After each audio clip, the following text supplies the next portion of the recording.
hottest political issue of our time? While there are many good answers, I say the debate between security and privacy is the biggest. How do I know this? Well, for one, the West Wing predicted it 16 years ago. 20s and 30s, it was the role of government. 50s and 60s, it was civil rights. The next 2 decades are going to be privacy. I'm talking about the internet. I'm talking about cell phones. I'm talking about health records. And they were proven right like modern-day Nostradamus. Is that the plural of Nostradamus? Anyway, my point is, look at some of the most controversial issues of the past 2 decades. In 2001, former President George W. Bush signed the U.S. Patriot Act, which gave the government more surveillance power in order to fight terrorism.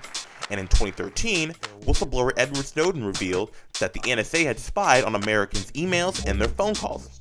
Despite being 12 years apart, both of these incidents revealed that security versus privacy is a debate on the forefront of minds of Americans everywhere.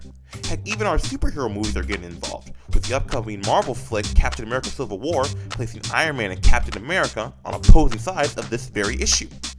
Now, discussions about how much of your information Uncle Sam needs for national security could go on, and I'm estimating conservatively here, forever. So, for the purpose of this video, let's stay out of the political arena and instead shift gears to a different subject pertaining to the same question.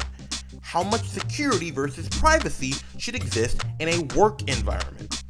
Being an IT management company, we've been asked on many occasions to help business owners monitor how their employees are spending their time at work, using products like SpectreSoft and awareness technologies.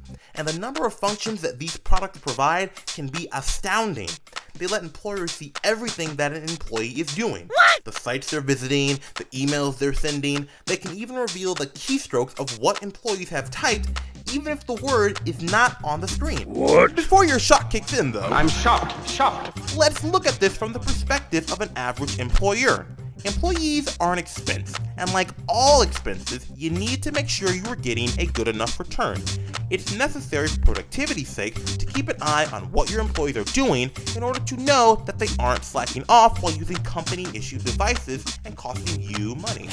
But with the recent advent of the bring your own device policy, the question that now is being asked is, where do you draw the line in the sand? If your company has a BYOD policy, should they still be able to monitor an employee's activities to make sure that they aren't, at best, wasting away time on social media, or at worst, going to sites they shouldn't be going to while at work?